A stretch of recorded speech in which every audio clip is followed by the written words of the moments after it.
I was 7 years old when I first heard the phrase that would define my childhood and fuel my determination for decades to come. My adoptive mother, Linda, was on the phone with her sister discussing Christmas gift budgets when she said those words that cut deeper than any childhood disappointment I'd experienced before. "Well, we don't need to spend as much on Alex since he's just the adopted kid." I stood frozen in the hallway, clutching the drawing I'd made for her, a stick figure family with, "I love you, Mom," written in crayon across the top. The paper suddenly felt heavy in my small hands, and I carefully folded it and slipped it into my pocket instead of delivering it as planned. The Henderson family had adopted me when I was 3 years old, after my birth mother died in a car accident, and no other relatives came forward to claim me. I have only fragments of memories from before the adoption, blurry images of a woman with dark hair who sang lullabies, and the scent of vanilla that seemed to follow her everywhere. Linda and Robert Henderson already had 2 biological children, Marcus, who was 5 when I arrived, and Sarah, who was 8. They'd presented my adoption to friends and family as a charitable act, a way of giving a needy child a good home and stable family environment. But the reality of being the adopted kid in the Henderson household meant always being slightly outside the inner circle, always aware that my place in the family was conditional and different from my siblings' automatic belonging. Marcus and Sarah never let me forget that I wasn't really their brother. During arguments, they would remind me that I didn't share their real parents or their family history. When we visited extended family gatherings, I was often introduced as the adopted one, rather than simply as Robert and Linda's son. The differences in treatment were subtle but consistent. Marcus and Sarah received name-brand clothes while I got generic alternatives. Their school activities and interests were enthusiastically supported, while mine were viewed as optional expenses. Family photo arrangements always seemed to place me slightly apart from the core family unit. Christmas mornings were particularly painful, as the gift disparities made it clear that my adoptive parents' investment in my happiness was calculated differently than their commitment to Marcus and Sarah's joy. I learned to manage my expectations and express gratitude for whatever I received, understanding that disappointment or complaints would only reinforce their perception of me as ungrateful. The emotional distance was perhaps more damaging than the material differences. Linda and Robert attended every one of Marcus's baseball games and Sarah's dance recitals, but they frequently missed my school events due to scheduling conflicts or other priorities. When I brought home good grades or academic achievements, the response was polite acknowledgement, rather than the enthusiastic celebration that accompanied my siblings' successes. The message was clear. I was a responsibility they had accepted, but Marcus and Sarah were their pride and joy. I was cared for, but they were cherished. The distinction shaped my understanding of my place in the world and my relationship with the concept of family love. School became my refuge and my pathway to proving my worth. If I couldn't earn my adoptive family's unconditional love, I could at least demonstrate that I was intelligent, capable, and worthy of respect. I threw myself into academics with a determination that surprised my teachers and occasionally concerned them. Mrs. Peterson, my 4th-grade teacher, was the first adult to recognize that my academic intensity might be compensating for something missing at home. She began staying after school to help me with advanced projects and recommended me for the gifted program despite my adoptive parents' lukewarm response to the opportunity. The gifted program connected me with other students who were academically driven and intellectually curious, providing a social environment where my achievements were appreciated rather than viewed as showing off or trying too hard. For the first time, I found a community where I belonged based on my capabilities rather than my family connections. Middle school brought new challenges as my academic success became more pronounced, and the differences between my achievements and those of Marcus and Sarah became impossible to ignore. I was accepted into advanced placement classes while they struggled with grade-level coursework, creating tension that my adoptive parents seemed to blame on me rather than celebrate. Linda's response to my academic achievements was often to remind me not to, quote, get too big for my britches, or to suggest that I was making Marcus and Sarah feel bad about their own performance. The implication was that I should moderate my success to avoid creating family harmony issues. Robert's approach was more direct disapproval, suggesting that my focus on academics was antisocial, and that I should spend more time on sports or social activities like Marcus. When I tried to explain that academics were my passion and strength, he dismissed my interests as impractical and unrealistic. The lack of support for my academic achievements pushed me to seek validation and mentorship outside the family structure.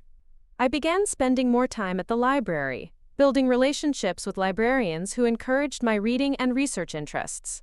Mr. Jameson, the head librarian, became an unofficial mentor who introduced me to classic literature, helped me develop research skills, and encouraged me to think about college possibilities that my adoptive parents had never discussed.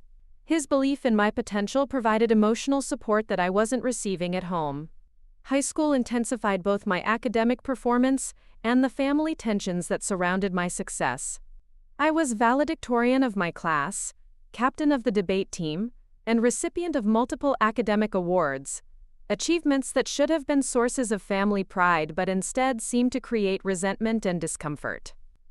Marcus had barely graduated and was working at a local auto parts store while living at home. Sarah had married her high school boyfriend immediately after graduation and was already pregnant with her first child. Neither of them had pursued higher education or professional ambitions, making my college preparations seem like implicit criticism of their choices. The college application process highlighted the financial and emotional differences in my adoptive parents' investment in their children's futures. While they had always assumed they would help pay for Marcus and Sarah's weddings and provide support for their grandchildren, they made it clear that my college education would be my own responsibility. Linda's explanation was that they had already done their part by providing me with a home and basic education, and that my academic abilities should be sufficient to earn scholarships and financial aid. The message was that their parental obligations to me were complete, while their support for Marcus and Sarah would continue indefinitely. The financial reality forced me to focus on full scholarship opportunities and work-study programs that would allow me to attend college without family financial support. The process was stressful and lonely, as I navigated applications and interviews without the guidance and encouragement that most of my classmates received from their parents. Mr. Jameson helped me research scholarship opportunities and wrote recommendation letters that emphasized my character and determination along with my academic achievements. His support was practical and emotional, providing the mentorship that should have come from family but was missing from my home environment. The full scholarship I received to the state university was a triumph that validated years of hard work and sacrifice, but the celebration was muted at home. Linda and Robert attended my graduation ceremony but seemed uncomfortable with the attention my achievements attracted from other families and teachers. College provided the first opportunity I'd ever had to define myself independently of the Henderson family dynamics and expectations. I was no longer the adopted kid, but simply Alex, a scholarship student with strong academic performance and leadership potential. The freedom to build relationships based on mutual interests and respect rather than family obligation was liberating and transformative. I made friends who valued intelligence and ambition, and I began to understand that the emotional distance I'd experienced at home wasn't normal or acceptable. Psychology courses helped me understand the impact of adoption trauma and the ways that some families struggle to integrate adopted children as full and equal family members. The academic framework provided perspective on my experiences while validating that my feelings of exclusion and different treatment had been real rather than imagined. My major in business administration with a focus on nonprofit management reflected my interest in helping organizations that supported vulnerable populations, particularly children in foster care and adoption situations. The coursework combined my analytical strengths with my passion for social justice and family advocacy. Summer internships with nonprofit organizations provided practical experience and confirmed my career direction, while also introducing me to professional mentors who supported my goals and recognized my potential. The work environment was collaborative and merit-based, dramatically different from the family dynamics I'd grown up with. Senior year brought job offers from several nonprofit organizations and graduate school acceptance letters that represented opportunities I'd never imagined during my childhood. The success felt surreal, given the low expectations and limited support I'd received from my adoptive family. Graduation day was bittersweet, as Linda and Robert attended the ceremony, but their discomfort with my achievements was obvious. They seemed proud, but also bewildered, as if my success was unexpected and somehow separate from their parenting, rather than a reflection of my own determination and capabilities. The job I accepted with a national nonprofit organization focused on adoption and foster care reform required relocating to Washington, D.C., providing geographical distance from the family dynamics that had shaped my childhood and adolescence. The move felt like the beginning of a new life chapter. My work with the nonprofit was meaningful and challenging, involving policy research, program development, and advocacy for improved support systems for adopted children and their families. The professional environment valued my insights and experiences while providing opportunities for continued growth and leadership development. The irony of working to improve adoption experiences while having struggled with my own adoption wasn't lost on me, but it also provided motivation and perspective that enhanced my effectiveness and credibility in the field. 3 years into my career, I received a phone call that would change everything about my understanding of my identity and place in the world. The caller was Margaret Whitman, an attorney representing the estate of Eleanor Matthews, a woman I'd never heard of who had apparently been following my life and career for many years. Eleanor Matthews had died at age 89, leaving behind a substantial estate that included real estate investments, stock portfolios, and business holdings worth several $1 million. According to the attorney, Eleanor had designated me as the primary beneficiary of her will, despite the fact that we had never met. The explanation for this unexpected inheritance was both shocking and deeply moving. Eleanor Matthews had been my birth mother's closest friend and had been present at the hospital when I was born. She had wanted to adopt me herself after my birth mother's death, but health issues and age concerns had made her unsuitable as an adoptive parent according to social services standards. Eleanor had spent the years since my adoption quietly monitoring my progress through school records, newspaper clippings about academic achievements, and periodic reports from a private investigator she had hired to ensure my well-being. She had watched from a distance as I overcame the challenges of my childhood and built a successful career helping other adopted children. The inheritance included a letter Eleanor had written explaining her decision and her admiration for the person I had become despite the difficulties I had faced. She praised my resilience, integrity, and commitment to helping others, qualities she said reminded her of my birth mother's character and values. The letter also revealed information about my birth mother that I had never known. Catherine Matthews had been Eleanor's goddaughter, a talented artist and teacher who had planned to raise me as a single mother before her unexpected death.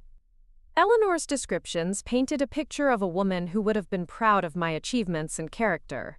The inheritance came with only one condition: that I use a portion of the money to establish a foundation supporting adoption advocacy and family support services.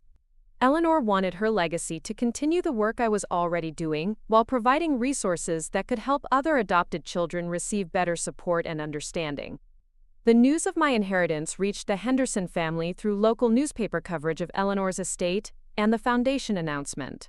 The article described me as a successful nonprofit executive and primary beneficiary of a multi-million-dollar estate, information that dramatically changed their perception of my value and importance.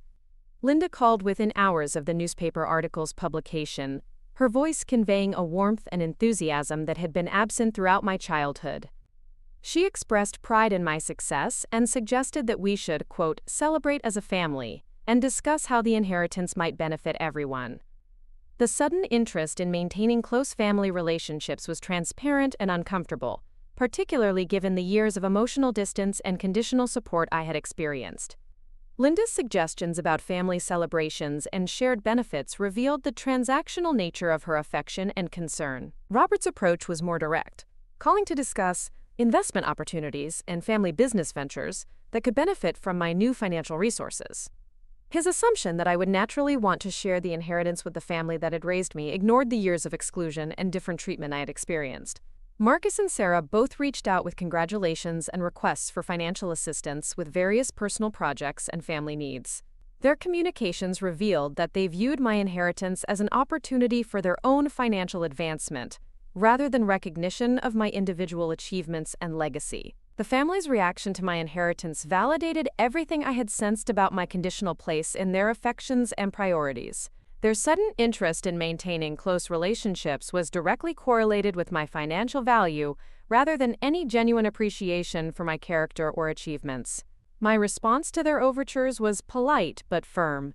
I thanked them for their congratulations and expressed appreciation for the home they had provided during my childhood.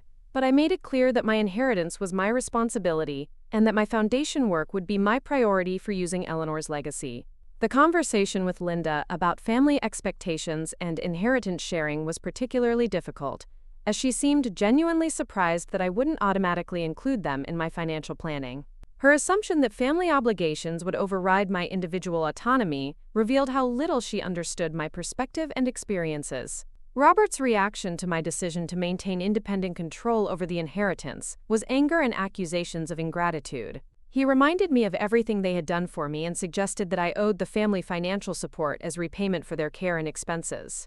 The accusations of ingratitude were particularly painful because they revealed that Robert had always viewed my adoption as a financial investment that entitled the family to returns on their expenditure rather than an act of love that created unconditional family bonds. Marcus and Sarah's responses were disappointment mixed with resentment, as if my success and inheritance somehow diminished their own worth or took opportunities away from them. Their attitudes reflected the competitive and scarcity-based thinking that had characterized family dynamics throughout my childhood. The establishment of the Eleanor Matthews Foundation for Adoption Advocacy became my primary focus and passion, providing opportunities to honor both Eleanor's legacy and my birth mother's memory, while advancing causes that could help other adopted children receive better support and understanding. The Foundation's work included funding research on adoption trauma and attachment, supporting legal advocacy for adoptive children's rights, and providing grants to organizations that offered counseling and support services for adoptive families. One of the Foundation's first major initiatives was developing training programs for adoptive parents about integration challenges and the importance of treating adopted children as full and equal family members rather than charity cases or temporary responsibilities. The training programs addressed issues I had experienced firsthand, including the damaging effects of conditional love, the importance of equal investment in all children's success, and the need for adoptive parents to understand and address their own biases and assumptions about biological versus adoptive relationships. The Foundation's success in improving adoption experiences and outcomes provided deep satisfaction and sense of purpose that went far beyond the financial aspects of my inheritance. Eleanor's resources were creating positive change that would help countless children avoid the isolation and conditional love I had experienced. My work with the Foundation also connected me with other successful adults who had overcome difficult adoption experiences, creating a community of understanding and mutual support that had been missing throughout my childhood and young adulthood. Professional recognition for the Foundation's work led to speaking opportunities and consulting arrangements that expanded my influence and impact in the adoption advocacy field. The platform allowed me to share insights about adoption challenges while promoting policy changes that could improve outcomes for vulnerable children. The irony that my success and influence had grown from overcoming the very challenges that my adoptive family had created was not lost on me, though I focused on positive outcomes rather than resentment or vindication. 5 years after receiving Eleanor's inheritance, I had established myself as a leading voice in adoption advocacy, while building a foundation that was making measurable differences in children's lives. The work provided fulfillment and purpose that validated every difficult experience from my childhood. The Henderson family's attempts to maintain contact and rebuild relationships continued sporadically, usually coinciding with financial challenges or major expenses they were facing. Their communications revealed that they still viewed me primarily as a resource rather than as a family member worthy of unconditional love and support. My responses to their overtures remained polite but distant, acknowledging our shared history while maintaining boundaries that protected my emotional well-being and prevented them from taking advantage of my success. The transformation from just the adopted kid to a successful advocate and foundation leader had required years of determination and resilience, but it had also provided perspective on the power of chosen family and community over biological or legal family connections. Eleanor's inheritance had given me more than financial resources. It had provided validation that I was worthy of love and investment, along with the means to create positive change for other children facing similar challenges. The woman who had watched over me from a distance had seen my worth when my adoptive family had failed to recognize it, and her legacy continued to provide opportunities for me to help others overcome the obstacles I had faced. Looking back on the journey from childhood exclusion to adult success, I realized that being just the adopted kid had actually been the beginning of my strength rather than a limitation on my potential. The family that had treated me as less than equal had ultimately proven that their judgment was flawed, while the stranger who had loved me from afar had recognized qualities in me that would shape my life's work and purpose.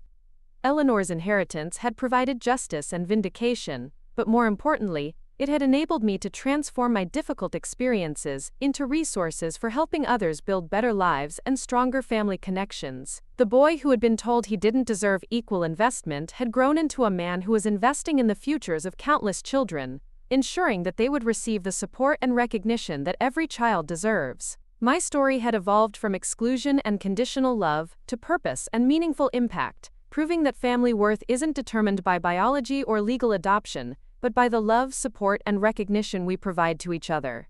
The inheritance that my adoptive siblings could never receive had been given to the child they had never fully accepted, but it had been earned through character and determination, rather than simply bestowed through genetics or legal relationships. The Foundation's growing influence in the adoption advocacy field brought unexpected recognition and opportunities that further validated Eleanor's faith in my potential.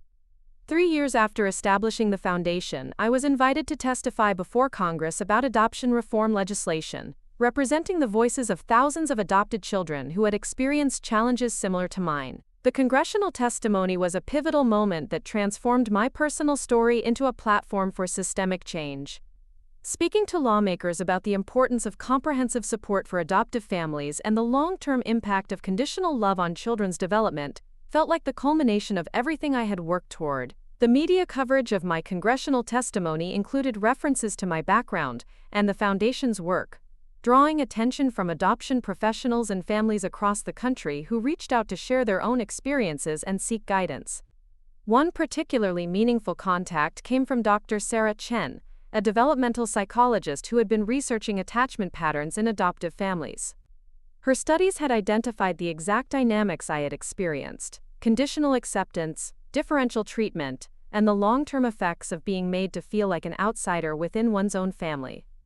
Dr. Chen's research validated my childhood experiences while providing scientific framework for the Foundation's advocacy work.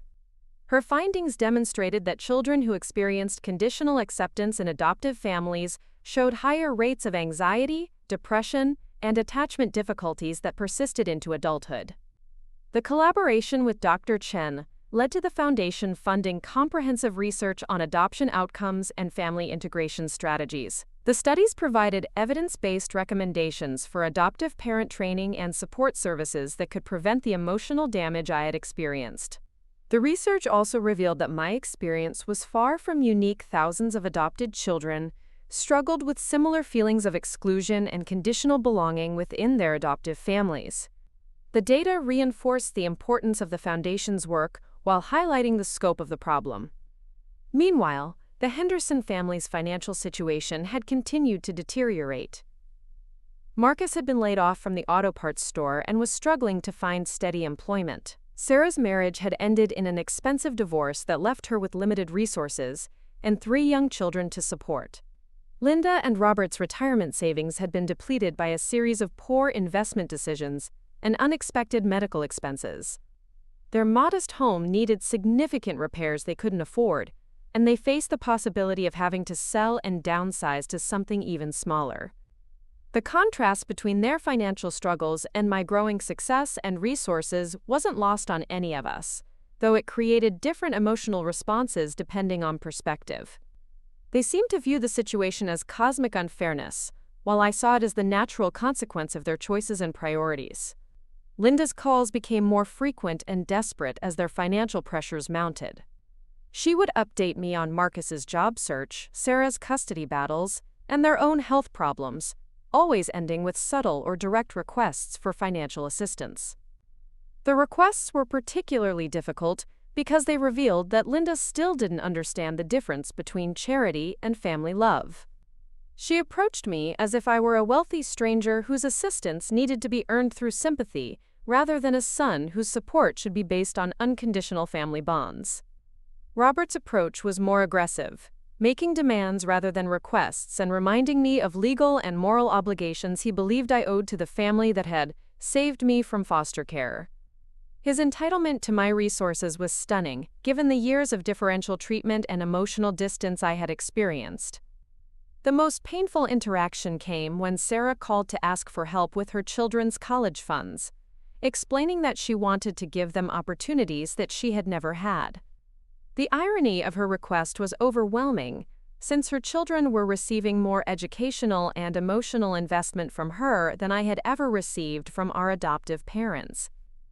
Sarah's request forced me to articulate boundaries that I had been avoiding, explaining that my inheritance came with specific obligations to honor Eleanor's legacy through adoption advocacy work. I offered to connect Sarah with financial planning resources and scholarship information, but I made it clear that direct financial assistance wasn't something I could provide. The conversation with Sarah revealed that she had never understood the differential treatment I had experienced during our childhood.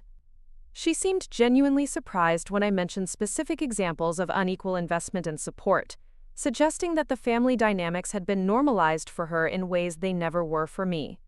Marcus's approach was the most straightforward, requesting a loan to start his own business that he promised to repay with interest. His business plan was poorly developed and unrealistic, but his desperation was genuine and difficult to ignore. I spent considerable time helping Marcus refine his business concept and connect with small business development resources that could provide legitimate assistance and guidance. The support I offered was educational and professional rather than financial, focusing on helping him develop skills rather than providing shortcuts. The process of helping Marcus with business planning created the most positive interaction we had shared since childhood, as it allowed me to support his goals without compromising my own boundaries or responsibilities. His appreciation for the professional assistance was genuine and unmarked by the entitlement that characterized other family interactions. The Foundation's work continued to expand with new programs and partnerships that enhanced our impact and reach. One particularly successful initiative involved creating scholarship programs for adopted children pursuing higher education, addressing the financial barriers that had nearly prevented my own college attendance. The scholarship program received overwhelming response from adopted students across the country, many of whom shared stories similar to mine about differential family investment and conditional support. Reading their applications was both heartbreaking and inspiring, revealing the resilience and determination that many adopted children developed through adversity. Another foundation program focused on training adoption agencies and social workers to better prepare adoptive families for integration challenges, and the importance of treating adopted children as full family members from the beginning. The training program addressed issues like unconscious bias, attachment difficulties, and the ways that well-meaning families could inadvertently create emotional distance through subtle differences in treatment and expectations. The program's success led to partnerships with major adoption agencies and state child welfare systems that wanted to implement evidence-based training for adoptive families. The expansion meant that thousands of children would receive better preparation and support during their adoption transitions. Recognition for the Foundation's work included several national awards for innovation in child welfare and family services. The awards provided platforms for speaking about adoption advocacy while raising awareness about the long-term impact of family integration practices. One award ceremony was particularly meaningful because it honored Eleanor's memory while celebrating the positive outcomes her inheritance had made possible. The recognition felt like validation that her investment in my potential had created lasting value for countless children and families. The ceremony was attended by adoption professionals, policymakers, and families who had benefited from the Foundation's programs. Their gratitude and stories of positive outcomes provided perspective on how personal pain could be transformed into community healing and systemic change. During the reception following the award ceremony, I was approached by a young woman named Emma who introduced herself as a recent college graduate and scholarship recipient. She thanked me for the educational opportunity while sharing her story of growing up in an adoptive family that had struggled to integrate her as a full family member. Emma's experience was remarkably similar to mine: differential treatment, conditional love, and the sense of being an outsider within her own family. But unlike my situation, she had received Foundation support during high school that had connected her with counseling services and mentorship opportunities. The support Emma had received had helped her understand that her adoptive family's limitations were about their own issues, rather than her worth or value. The counseling had provided coping strategies and emotional validation that had prevented some of the isolation and self-doubt I had experienced. Emma's success in college and her plans for graduate school in social work represented the positive outcomes the foundation was designed to create. Her story demonstrated that early intervention and support could help adopted children overcome family integration challenges while maintaining their sense of self-worth. The conversation with Emma reinforced my understanding that the foundation's work was creating opportunities for adopted children to thrive despite imperfect family situations, providing resources and support that could supplement whatever love and investment their families were capable of providing. The foundation's success and my growing recognition in the field led to opportunities for international consulting and speaking engagements about adoption practices and family integration strategies. The global perspective revealed that adoption challenges existed across cultures and economic systems, though they manifested differently in various contexts. International work also provided insights into cultural approaches to family formation and child welfare that influenced the Foundation's domestic programs. Some cultures had traditional practices for integrating non-biological children that could inform modern adoption strategies and support services. The travel and speaking opportunities created a lifestyle that was intellectually stimulating and professionally fulfilling while providing financial security that I had never imagined during my childhood. The success felt surreal given the low expectations and limited support I had received from my adoptive family. Meanwhile, the Henderson family's financial situation had stabilized somewhat through various forms of assistance and support from extended family and community resources. They had learned to manage their expenses more carefully while accepting that their lifestyle would be more modest than they had previously maintained. Marcus had eventually found steady employment with a small construction company, though his dreams of business ownership had been postponed indefinitely. The work provided financial stability while allowing him to develop skills that might eventually support entrepreneurial goals. Sarah had remarried a man who brought financial stability to her household while providing positive male role modeling for her children. The new marriage had created a blended family that seemed to be functioning more successfully than her previous relationship. Linda and Robert had adjusted to retirement with limited resources, focusing on grandparent relationships and community involvement that provided purpose and social connection without requiring significant financial investment. The family's adaptation to their changed circumstances demonstrated resilience and practical problem-solving abilities that I could respect, even if their treatment of me during childhood remained a source of pain and disappointment. Our contact during this period was sporadic and carefully managed, usually limited to holiday cards and brief updates about major life events. The communication was polite but distant, acknowledging our shared history while maintaining boundaries that protected everyone's emotional well-being. The emotional distance wasn't entirely sad, as it allowed me to focus on chosen family relationships and professional partnerships that provided the support and validation I had always sought. The foundation work had connected me with colleagues who shared my values and appreciated my contributions. One particularly meaningful relationship developed with Maria Santos, a fellow adoption advocate who had overcome similar childhood challenges to become a successful attorney specializing in children's rights. Our collaboration on legislative advocacy created both professional partnership and personal friendship. Maria's understanding of adoption trauma and family dynamics provided emotional support that was both professional and personal. Her insights about healing and resilience helped me continue processing my own experiences while supporting other adopted children and their families. The relationship with Maria eventually developed into a romantic partnership that was based on mutual respect, shared values, and genuine appreciation for each other's character and accomplishments. The love I experienced with Maria was unconditional and supportive in ways I had never known were possible. Maria's family welcomed me warmly and naturally, treating me as a valued addition to their family circle, without conditions or reservations. The contrast with my adoptive family experience was stark and healing, demonstrating what healthy family relationships could look like. Our wedding was a celebration attended by colleagues, friends, and chosen family members who had supported our individual journeys and professional partnership. The Henderson family was invited, but chose not to attend, citing scheduling conflicts that seemed more emotional than practical. The absence of my adoptive family from my wedding was disappointing but not surprising, as their discomfort with my success and independence had been consistent throughout my adult life. Their choice not to participate in my celebration felt like a final acknowledgement that our relationship had never been based on unconditional love or genuine family bonds. Maria and I bought a house in a neighborhood where we could host foundation events and provide gathering space for the adoption advocacy community. The home became a center for both professional collaboration and personal relationships that reflected our shared commitment to supporting vulnerable children and families.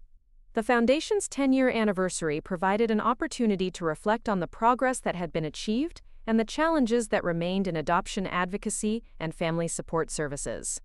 The decade of work had created measurable improvements in adoption practices, while raising awareness about integration challenges. The anniversary celebration was attended by hundreds of people whose lives had been touched by the Foundation's work, families who had received training and support, adopted children who had received scholarships and counseling, professionals who had participated in training programs, and policymakers who had implemented legislative changes. Eleanor's legacy had been multiplied exponentially through the Foundation's work, creating positive outcomes that extended far beyond what her original inheritance could have achieved through traditional charitable giving. Her investment in my potential had generated returns that continued to benefit new generations of children and families. The celebration also included the announcement of a major expansion in the Foundation's work, including the establishment of regional offices that would provide local support and services in areas with high adoption rates and limited resources. The expansion was funded partly through additional donations from individuals and organizations that had been inspired by the Foundation's work, creating sustainable growth that would continue Eleanor's legacy into the future. As I spoke at the anniversary celebration about the Foundation's achievements and future goals, I thought about the 7-year-old boy who had stood in a hallway overhearing that he was just the adopted kid. That child could never have imagined the trajectory that would lead from exclusion and conditional love to meaningful work and genuine family relationships. The inheritance that my adoptive siblings could never receive had been given to the child they had never fully accepted, but it had been multiplied through work that honored both Eleanor's generosity and my birth mother's memory while creating lasting positive change. The Foundation's success demonstrated that being, quote, just the adopted kid had actually been the beginning of understanding about family, belonging, and the importance of treating every child as worthy of love and investment. The boy who had been told he didn't deserve equal treatment had grown into a man who was ensuring that other children would receive the support and recognition that every child deserves, regardless of their family structure or biological connections. My story had evolved from exclusion and conditional love to purpose and meaningful impact, proving that family worth isn't determined by genetics or legal documents, but by the love, support, and recognition we choose to provide to each other. The inheritance Eleanor had left me was more than money. It was validation, opportunity, and the means to transform personal pain into community healing. Her gift had enabled me to build the life and family I had always deserved while helping countless others do the same. The woman who had loved me from a distance had recognized my worth when my adoptive family had failed to see it, and her legacy continued to provide opportunities for me to help others overcome the obstacles I had faced. Looking back on the journey from childhood exclusion to adult success and purpose, I realized that being different hadn't been a limitation, but a source of strength, resilience, and unique perspective that enabled me to help others facing similar challenges. The family that had treated me as less than equal had ultimately proven that their judgment was flawed, while the stranger who had watched over me had recognized qualities that would shape meaningful work and lasting positive impact. Eleanor's inheritance had provided not just financial resources but validation that I was worthy of love and investment, along with the means to ensure that other adopted children would receive better support and understanding than I had experienced. The Foundation would continue Eleanor's legacy long after I was gone, creating generations of positive change that honored both her generosity and the resilience of adopted children who overcame adversity to build meaningful lives and strong family connections. The Foundation's 15th anniversary brought an unexpected visitor to my office. Linda Henderson, now in her 70s and visibly frail, had traveled alone to Washington, D.C. to see me. Her appearance was a shock. She looked much older than her years, worn down by financial stress and health problems that had accumulated over the past decade. Linda's visit wasn't scheduled, and my assistant wasn't sure how to handle the situation. After 15 years of minimal contact, seeing my adoptive mother sitting in the Foundation's waiting room felt surreal and emotionally complex. When I invited her into my office, Linda seemed overwhelmed by the professional environment and the visible evidence of the Foundation's success. The walls were covered with awards, photographs from congressional hearings, and thank you letters from families who had been helped by our programs. Linda's reason for visiting was both simple and complicated. She had been diagnosed with early-stage dementia, and the diagnosis had prompted reflection on her life choices and relationships. She wanted to apologize for the way I had been treated during my childhood and to express pride in what I had accomplished. The apology was awkward and incomplete, as Linda struggled to articulate exactly what she was sorry for without fully acknowledging the extent of the differential treatment I had experienced. She seemed to understand that mistakes had been made but couldn't quite grasp the systematic nature of the exclusion and conditional love. Linda's visit also revealed information about the family's current situation that I hadn't known. Robert had died 2 years earlier from a heart attack, a loss that had devastated Linda and forced her to confront her own mortality and legacy. Marcus had eventually started his own handyman business, which was providing modest but steady income while allowing him to support his own family. He had married and had 2 young children, and according to Linda, he had learned from his parents' mistakes in how he treated his own kids. Sarah had become a successful real estate agent after her remarriage, discovering entrepreneurial abilities that had never been encouraged during her youth. Her children were thriving in school, and she had apparently developed into a more confident and capable adult than anyone had expected. The updates about Marcus and Sarah were genuinely positive, and I felt happy for their success and personal growth. Their achievements as adults didn't erase the childhood dynamics, but they suggested that people could change and grow beyond their early patterns and limitations. Linda's dementia diagnosis also explained some of her previous behavior patterns, as early cognitive changes might have affected her ability to recognize or address the differential treatment she had shown toward her children.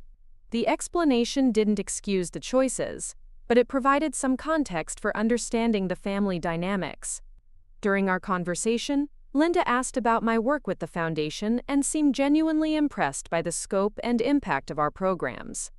She expressed regret that she and Robert hadn't been more supportive of my academic achievements and career goals. The regret was meaningful, even though it came decades too late to change the childhood experiences that had shaped my understanding of family and belonging. Linda's acknowledgement validated my memories and feelings while providing a form of closure that I hadn't expected to receive. Linda also asked about my relationship with Maria and expressed happiness that I had found love and created a family that appreciated my worth. Her blessing felt strange given our history, but it was also healing to receive family approval for my personal happiness. Before leaving, Linda gave me a small wooden box that had belonged to my birth mother. She explained that Eleanor Matthews had given it to Robert and Linda when I was adopted, asking them to give it to me when I was old enough to understand its significance. The box had been stored in their attic for over 30 years, forgotten until Linda's recent efforts to organize her belongings in preparation for her declining health. The discovery had prompted her visit and her decision to finally deliver this piece of my birth mother's legacy. Inside the box were photographs of my birth mother, Catherine, along with letters she had written to me before her death, and a small gold locket that had been her grandmother's. The contents provided glimpses into the woman who had given me life, and the love she had felt for me during my earliest years. Catherine's letters were addressed to my beloved son, and described her hopes for my future, her love for me, and her wishes that I would grow up knowing how wanted and cherished I was. Reading her words was both heartbreaking and healing, providing the unconditional maternal love that I had always craved. The photograph showed a young woman with dark hair and kind eyes who looked remarkably like me. Seeing Catherine's face provided a sense of biological connection and identity that had been missing throughout my life, answering questions about my appearance and temperament that had never been addressed. The locket contained a tiny photograph of Catherine's parents, my biological grandparents, whom I would never meet but whose features I could recognize in my own reflection. The family resemblance was striking, and provided a sense of genetic continuity that adoption had interrupted. Linda's delivery of these precious items felt like a final gift, and perhaps a form of penance for the years of emotional distance and differential treatment. Her decision to bring them personally rather than mailing them suggested that she understood their importance and wanted to witness my reaction. The visit with Linda created complex emotions that took weeks to process. The apology and family updates were meaningful, but they also highlighted how much time had been lost and how different our relationship might have been with better understanding and communication. Maria provided invaluable support during this period, helping me navigate the emotional complexity of reconnecting with adoptive family while processing new information about my birth mother and biological heritage. The Foundation's work took on additional meaning as I reflected on my own adoption experience and the lasting impact of family dynamics on children's development and self-worth. The programs we had developed addressed many of the issues I had personally experienced while providing support that hadn't been available during my childhood. One particularly meaningful project involved creating a mentorship program that connected successful adopted adults with children currently experiencing integration challenges in their adoptive families. The program provided role models and support that could help children understand that their worth wasn't determined by their family's ability to fully appreciate them. The mentorship program was inspired partly by Eleanor's role in my life and partly by my recognition that many adopted children needed advocates and supporters beyond their immediate family circles. The program created networks of understanding and validation that could supplement whatever love and support adoptive families provided.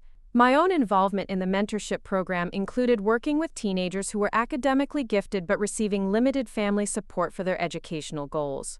Helping these young people navigate college applications and scholarship opportunities felt like providing the guidance I had wished for during my own high school years. One mentee, a 17-year-old named David, was particularly reminiscent of my own experience. He was academically exceptional but emotionally neglected by adoptive parents who seemed uncomfortable with his achievements and ambitions. Working with David provided opportunities to share strategies for managing family dynamics while pursuing educational goals independently. His gratitude for the support and guidance reminded me of how transformative adult mentorship could be for adopted children who felt isolated within their families. David's successful acceptance to a prestigious university with full scholarship funding felt like a personal victory that honored both Eleanor's legacy and my birth mother's hopes for my future. His achievement demonstrated the positive outcomes possible when adopted children received appropriate support and encouragement. The Foundation's impact had grown beyond my wildest expectations, with programs operating in 30 states and serving thousands of families annually. The work had influenced adoption practices nationwide while providing concrete support for children and families facing integration challenges. Recognition for the Foundation's work included invitations to speak at international conferences about adoption policy and family support services. The global platform provided opportunities to share insights about American adoption practices while learning from different cultural approaches to family formation and child welfare. International speaking engagements also highlighted how adoption challenges existed across cultures and economic systems, though they manifested differently depending on social norms and support structures. The universal nature of family integration issues reinforced the importance of the Foundation's advocacy work. Maria and I had begun discussing starting our own family, conversations that brought up questions about adoption, biological children, and how our experiences would influence our parenting choices. The discussions were complex but exciting, as we considered how to create the loving, supportive family environment that every child deserves. Our decision to pursue adoption reflected our commitment to providing opportunities for children who needed families, while also honoring the positive aspects of adoption when it's done with proper preparation and support. We wanted to demonstrate that adoptive families could be successful when built on unconditional love and equal treatment. The adoption process was lengthy and thorough, involving extensive preparation and evaluation that highlighted how much adoption practices had improved since my childhood. The training we received addressed many of the issues the Foundation had been advocating for, including attachment theory, trauma-informed parenting, and the importance of celebrating adopted children's heritage. Our daughter Emma arrived when she was 6 months old, a beautiful baby whose birth mother had specifically requested a family with experience in adoption advocacy. The placement felt like a continuation of the cycle of love and support that had begun with Eleanor's care for me. Emma's integration into our family was seamless and joyful, marked by the unconditional love and equal treatment that should characterize all parent-child relationships. Her presence brought new meaning to our advocacy work while providing personal fulfillment that completed our family. The contrast between Emma's experience as an adopted child and my own childhood highlighted how much difference preparation, commitment, and unconditional love could make in adoption outcomes. She would grow up knowing that she was chosen and cherished, never doubting her place in our family. As Emma grew from infant to toddler, her personality and interests emerged in ways that reminded me of my own childhood curiosity and determination. Watching her explore the world with confidence and security provided healing for some of the wounds from my own early experiences. The Foundation's 20th anniversary provided an opportunity to announce the establishment of the Eleanor Matthews Institute for Adoption Research, a permanent academic center that would continue studying and improving adoption practices for future generations. The institute represented the culmination of decades of advocacy work, while ensuring that research and innovation would continue long after my active involvement ended. The academic partnership provided legitimacy and sustainability that would enhance the Foundation's long-term impact. The anniversary celebration was attended by hundreds of people whose lives had been touched by the Foundation's work, including many of the children who had received scholarships and support services over the years. Their success stories provided concrete evidence of the positive change that Eleanor's inheritance had made possible. During my speech at the anniversary celebration, I reflected on the journey from being just the adopted kid to becoming an advocate for thousands of adopted children and their families. The transformation had required resilience and determination, but it had been enabled by Eleanor's recognition of my worth and potential. The inheritance that my adoptive siblings could never receive had been given to the child who had needed it most, not for material comfort but for validation and opportunity to create meaningful change. Eleanor's legacy had multiplied exponentially through the Foundation's work, creating benefits that would continue for generations. As I looked out at the audience of adopted children, adoptive families, and adoption professionals, I realized that the boy who had been told he didn't belong had created belonging for countless others. The exclusion I had experienced had become the foundation for inclusion and support that would prevent other children from experiencing similar isolation. Emma, now 3 years old, sat in the front row with Maria, clapping enthusiastically during the speeches and representing the next generation of children who would benefit from improved adoption practices and family support services. The sight of my daughter in the audience provided perspective on how completely my life had been transformed. From a child who questioned his worth and place in the world, I had become a father, husband, and advocate, whose work honored the love of 2 mothers who had shaped my identity and purpose. Catherine's letters had given me a foundation of unconditional love that sustained me through childhood challenges, while Eleanor's inheritance had provided the means to transform personal pain into community healing. Both women had contributed to the person I had become and the work I was able to accomplish. The Foundation would continue operating long after I was gone, ensuring that Eleanor's legacy and Catherine's love would benefit future generations of adopted children who needed advocates and supporters. The institutional permanence provided comfort that the work would outlive any individual contribution. Looking back on the journey from exclusion to purpose, I understood that being just the adopted kid had actually been the beginning of understanding about resilience, worth, and the power of chosen family. The challenges had created strength and empathy that enabled meaningful work and authentic relationships. The family that had treated me as less than equal had ultimately proven that their judgment was limited, while the women who had loved me from a distance had recognized qualities that would create lasting positive impact. Their faith in my potential had been vindicated through decades of advocacy work and thousands of improved adoption experiences. The inheritance I had received was more than money. It was validation, opportunity, and responsibility to honor their love through service to others. Eleanor's gift had enabled me to build the life and family I deserved while ensuring that other adopted children would receive better support and understanding. The story that began with painful exclusion had evolved into meaningful inclusion, demonstrating that individual healing could create community transformation when supported by love, resources, and commitment to positive change. As Emma grew older, she would learn about the Foundation's work and the legacy she had inherited not just financially but morally and ethically. She would understand that she was part of a family built on love and choice rather than obligation, and that she had the power to continue creating positive change in the world. The boy who had been just the adopted kid had become a man who ensured that no child would be just anything ever again, proving that worth isn't determined by family acceptance but by character, determination, and the choice to transform pain into purpose. Emma's 5th birthday party was held at our home, surrounded by the chosen family and professional community that had become our support network. The celebration was everything a child's birthday should be: joyful, focused entirely on her happiness, and filled with adults who genuinely delighted in her personality and achievements. Watching Emma open presents and play with friends, I was struck by how naturally she moved through the world with confidence and security. She had never questioned her place in our family or wondered whether her adoption made her less valuable than other children. The unconditional love that Maria and I provided had created the foundation of self-worth that every child deserves. The party guests included colleagues from the foundation, families we had helped through our programs, and other adoption advocates who had become close friends over the years. Emma was surrounded by people who understood the importance of adoption done right, and who celebrated her as a beloved child rather than a charity case. One particularly meaningful moment occurred when Emma showed off her art project to Dr. Sarah Chen, who had collaborated with us on attachment research for over a decade. Emma's confident presentation of her drawing demonstrated the secure attachment and healthy self-esteem that our research had shown were possible when adoptive families prioritized emotional connection and equal treatment.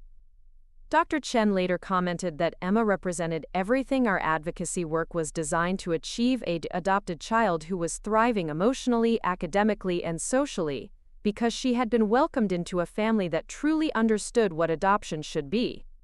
The contrast with my own childhood experiences was stark but healing. Emma would never overhear conversations about being just the adopted kid, because such thoughts would never occur to Maria or me.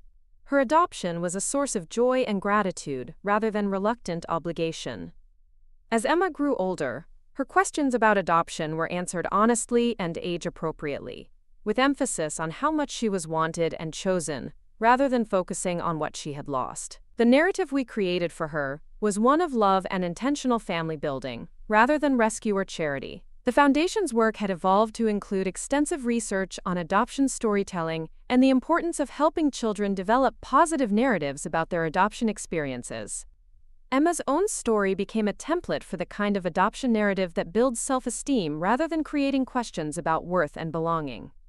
Meanwhile, the Henderson family's situation had continued to evolve in ways that demonstrated both growth and persistent limitations. Marcus had become a successful small business owner, building a reputation for quality work and fair treatment of employees that reflected lessons learned from his childhood experiences. Marcus had reached out to me several times over the years, not for financial assistance but to discuss business challenges and seek advice about employee relations and company culture. Our conversations were respectful and professional, focusing on practical matters rather than personal history. The evolution of my relationship with Marcus was perhaps the most positive development in my connection to the Henderson family. He had developed genuine respect for my achievements and expertise, while acknowledging, in indirect ways, that my childhood treatment had been unfair and damaging.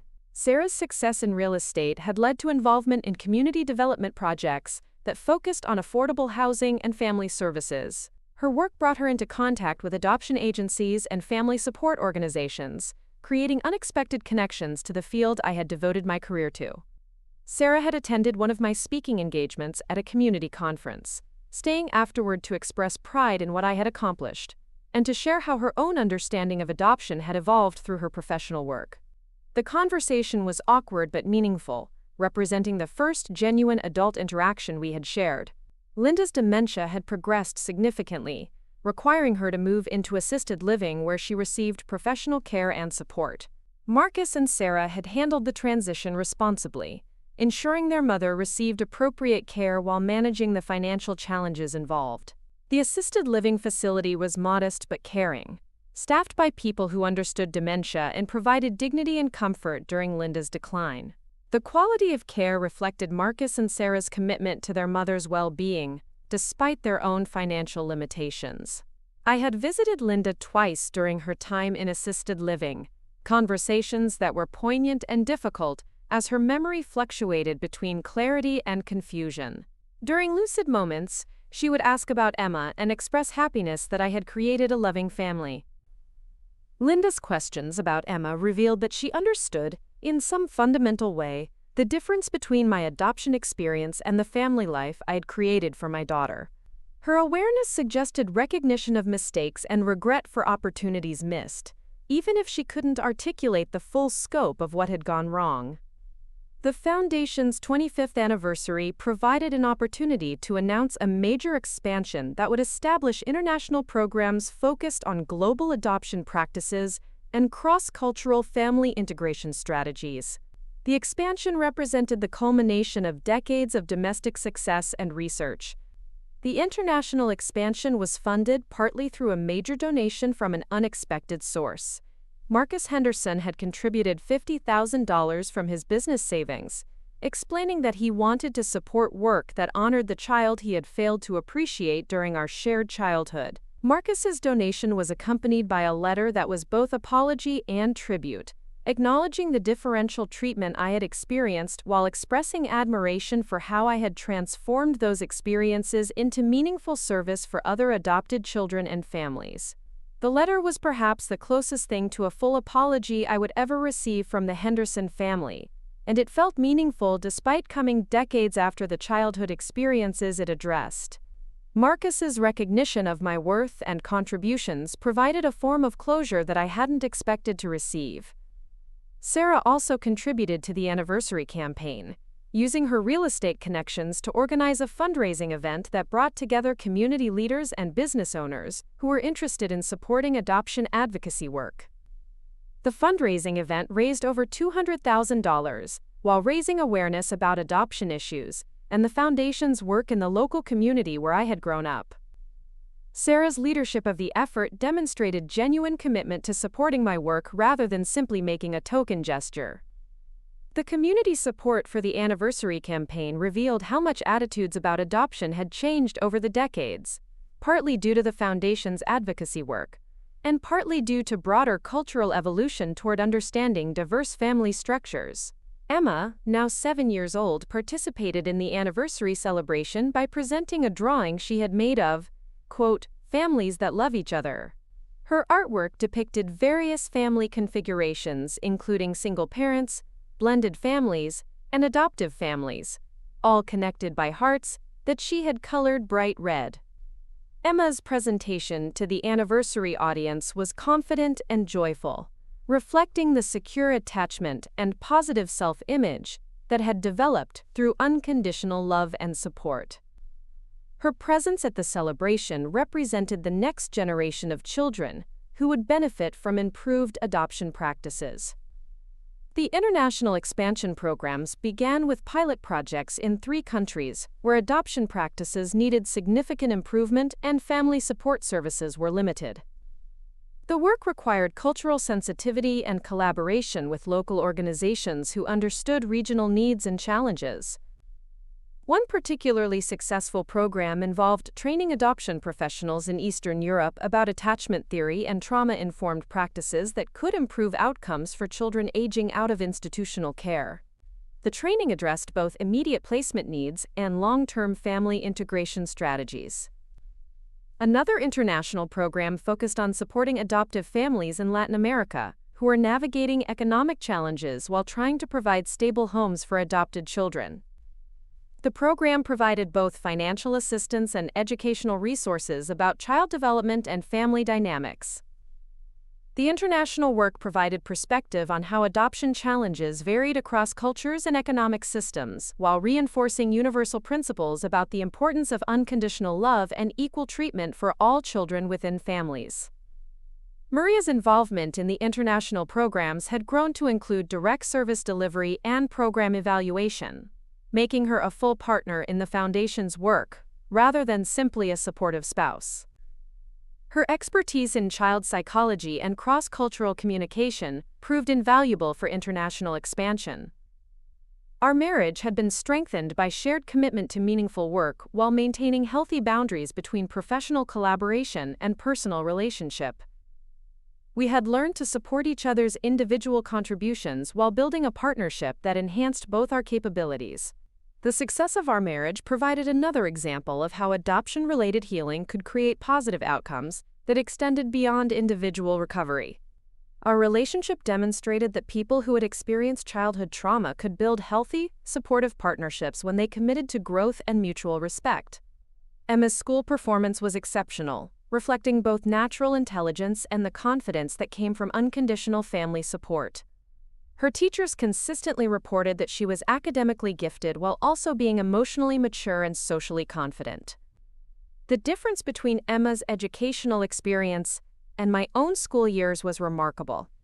She received enthusiastic support for her achievements while being encouraged to pursue interests and activities that matched her personality and capabilities, rather than family expectations or limitations. Emma had also begun showing interest in the Foundation's work, asking questions about adoption and family services that demonstrated both intellectual curiosity and emotional understanding beyond her years. Her interest suggested that she might eventually choose to continue the advocacy work that had become our family's mission. The possibility that Emma might pursue adoption advocacy as her own career path felt like the ultimate validation of Eleanor's investment and Catherine's hopes for my future. The work would continue through another generation, extending the positive impact far beyond what any individual contribution could achieve. As Emma approached her 8th birthday, Maria and I began discussing the possibility of adopting a second child, conversations that reflected our joy in parenting, while acknowledging our capacity to provide love and support for another child who needed a family. The decision to pursue a second adoption represented confidence in our family's stability and happiness, while providing Emma with a sibling relationship that would be built on equal love and treatment from the beginning. We wanted to create the kind of family where all children would be cherished and supported. The second adoption process was even more thorough than our first experience, reflecting continued improvements in adoption practices and preparation requirements.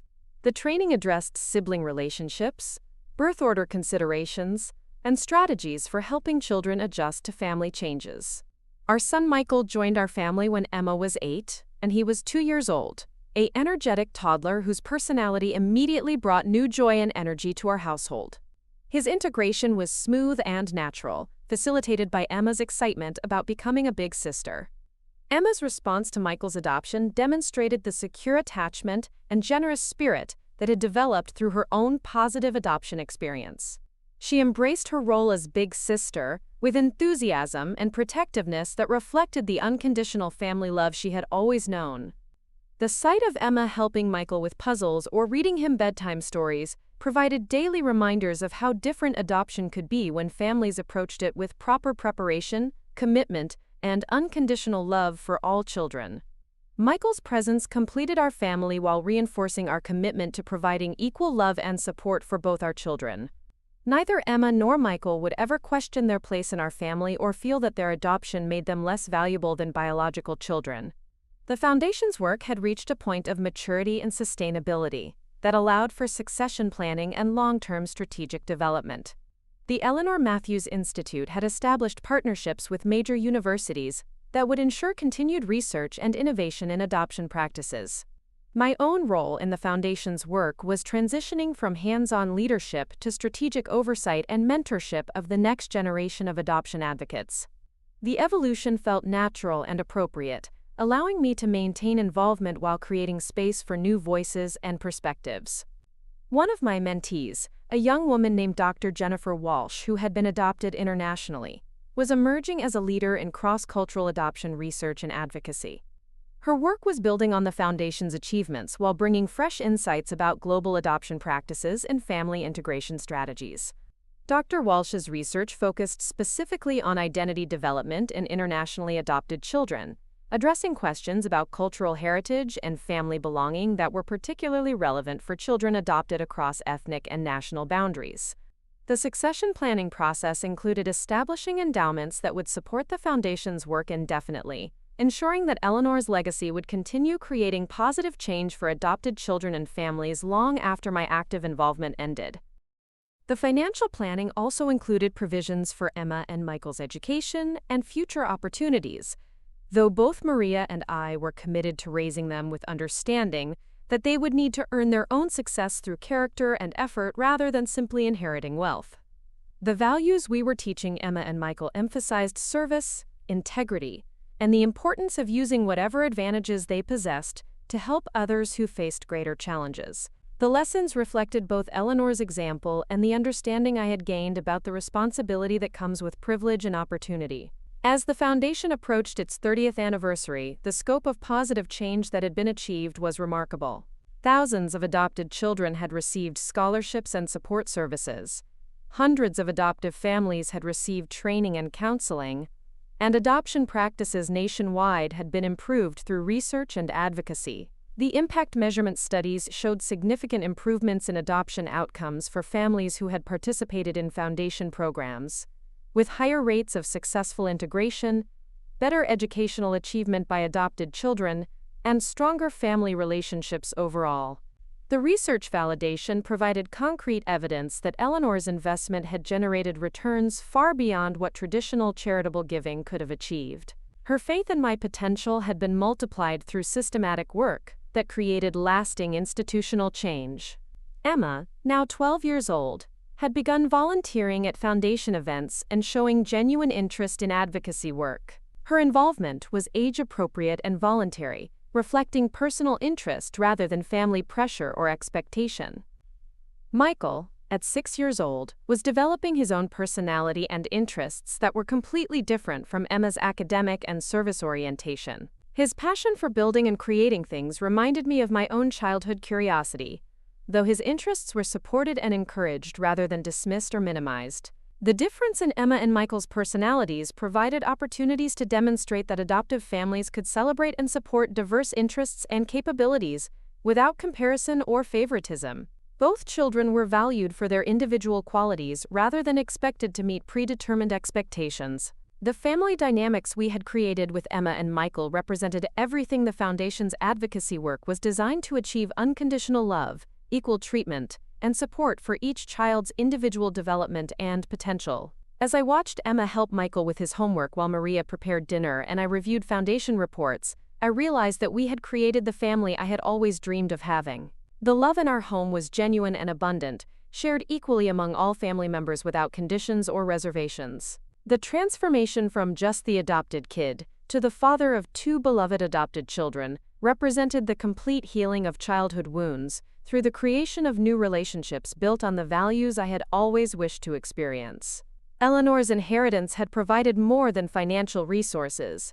It had enabled me to build a life that honored both her love and Catherine's hopes, while creating positive change that would benefit countless future generations of adopted children and their families. The story that began with painful exclusion had evolved into joyful inclusion, demonstrating that individual healing could create community transformation when supported by love, resources, and commitment to ensuring that every child receives the recognition and support they deserve.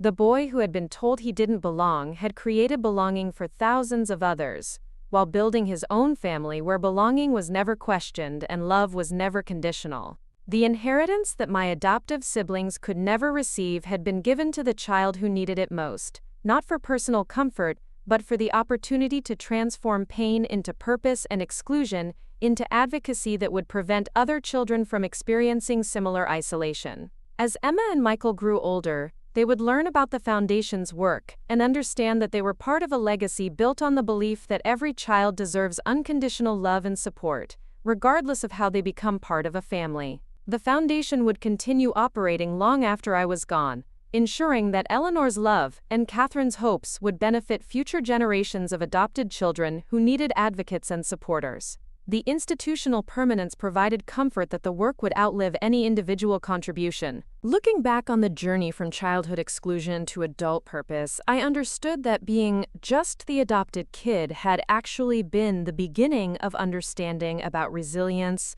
worth, and the power of chosen family to create positive change in the world. The women who had loved me from a distance had recognized qualities that would create lasting positive impact, and their faith in my potential had been vindicated through decades of advocacy work and thousands of improved adoption experiences.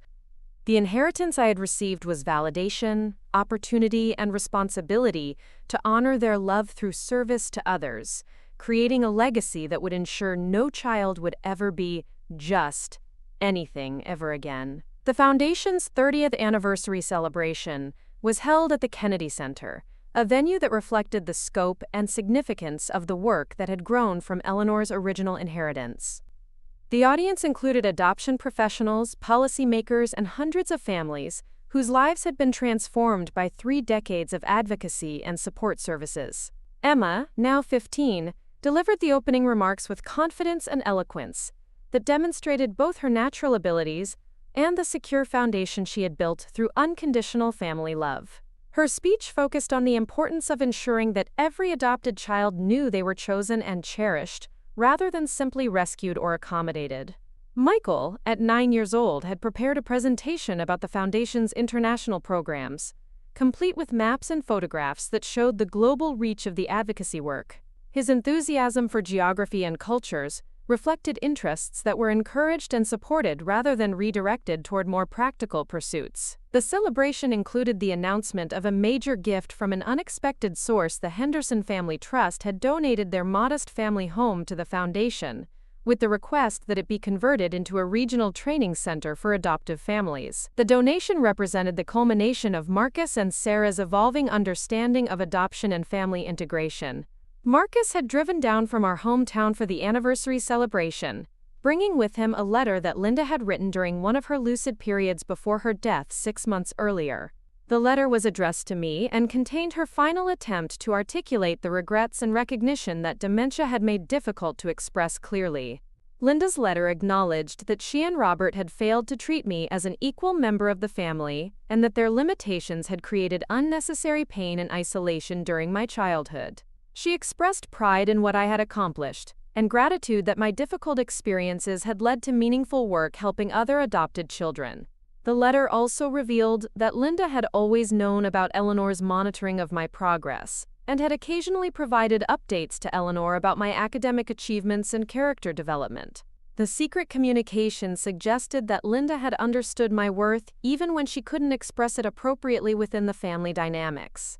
Reading Linda's letter at the anniversary celebration felt like receiving a final piece of closure from my adoptive mother, acknowledgement that my childhood experiences had been real and damaging, but that they had also contributed to resilience and purpose that created positive change.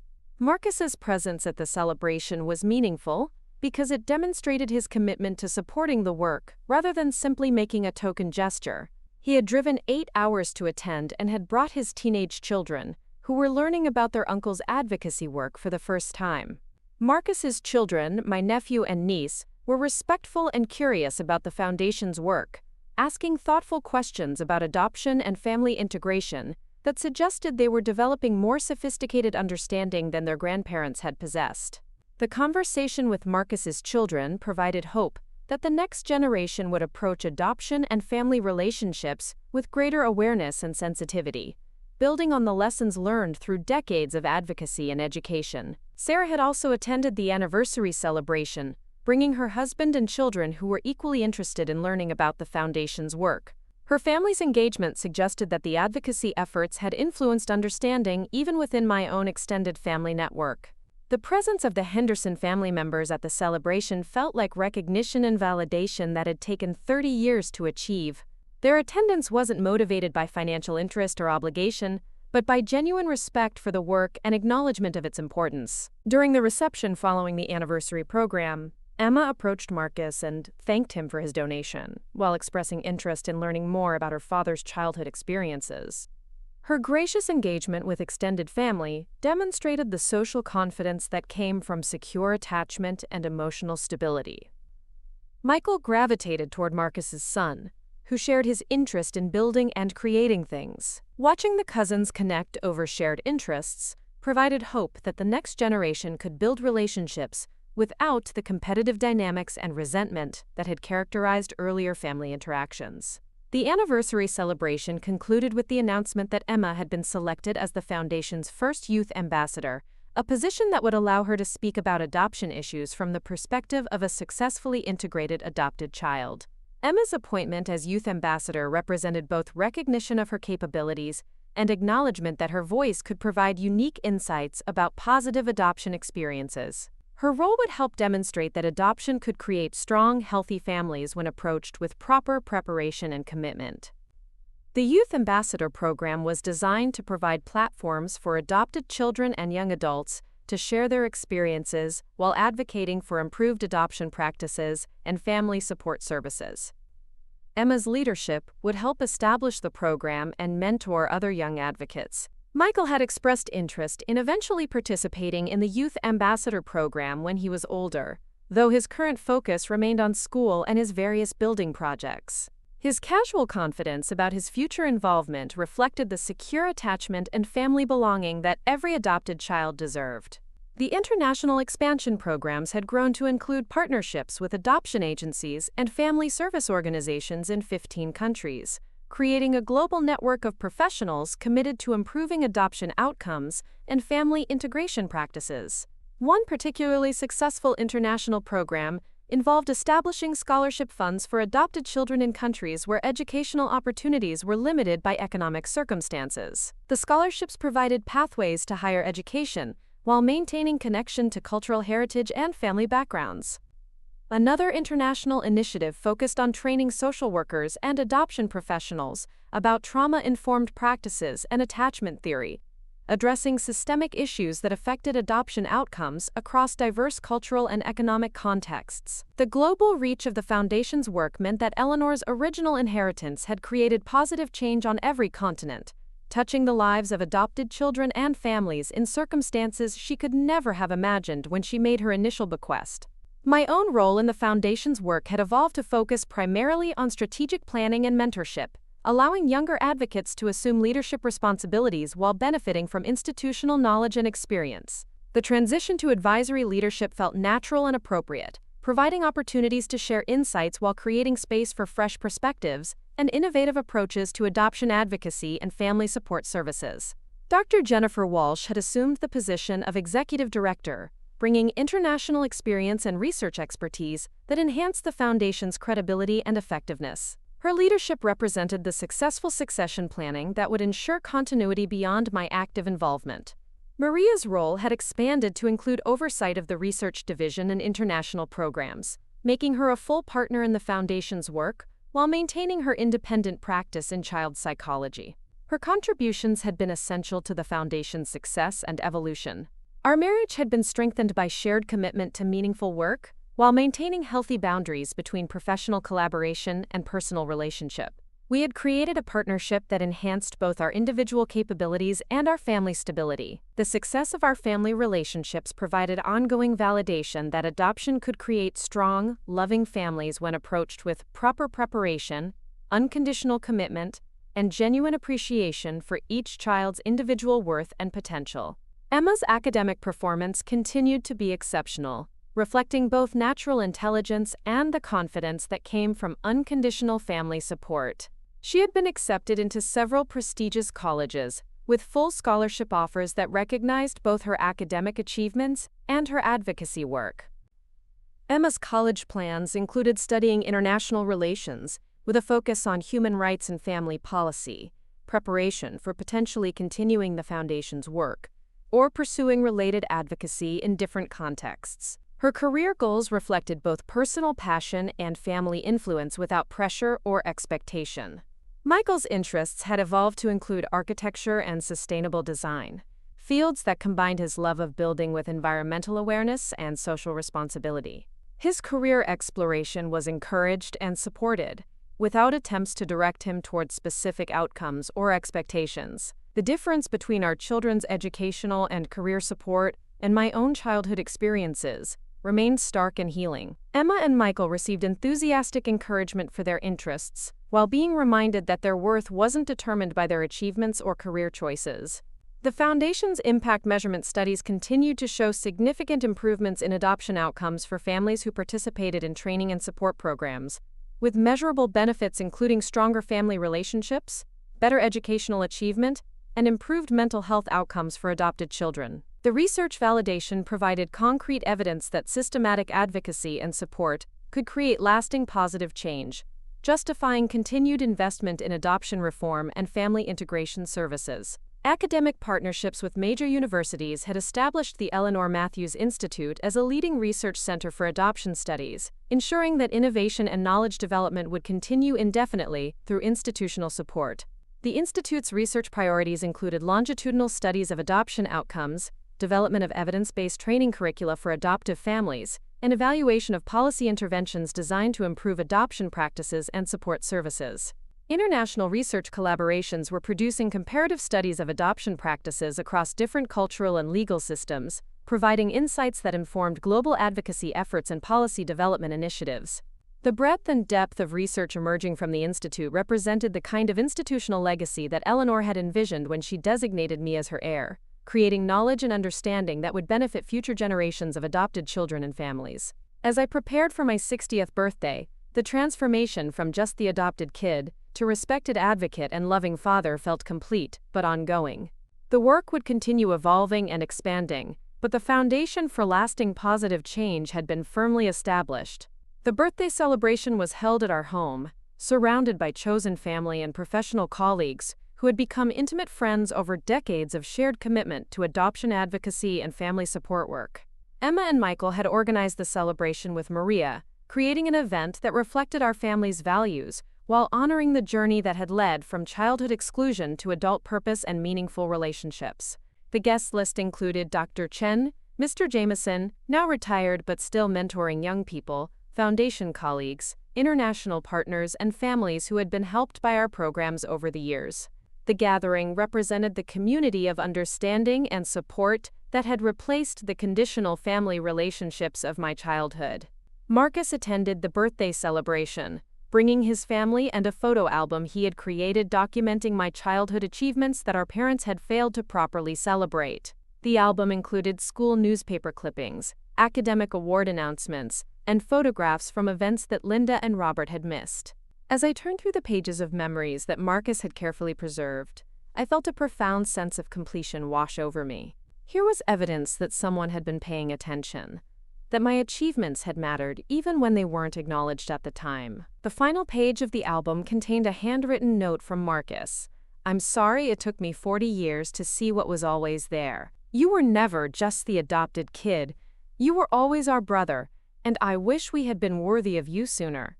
Looking around the room at my chosen family, Maria, Emma, Michael, colleagues who had become lifelong friends, and families whose lives had been changed by the Foundation's work, I realized that Eleanor's inheritance had given me something far more valuable than money. She had given me the power to transform rejection into acceptance, exclusion into belonging, and pain into purpose. The boy who had been told he wasn't worth equal investment had grown into a man who ensured that every child knew their infinite worth. The inheritance that my adoptive siblings could never receive wasn't just Eleanor's estate. It was the legacy of turning love into action, of proving that family isn't about biology or legal documents, but about who chooses to see your value and fight for your future. Marcus's album was beautiful, but it was 30 years too late. The real celebration had been happening all along, in conference rooms and congressional hearings, in scholarship letters and training programs, in the eyes of thousands of adopted children who would grow up knowing they were chosen, cherished, and completely worthy of love. I had inherited what they never could, the unshakable knowledge that being just the adopted kid had actually been the beginning of everything extraordinary that followed. The end.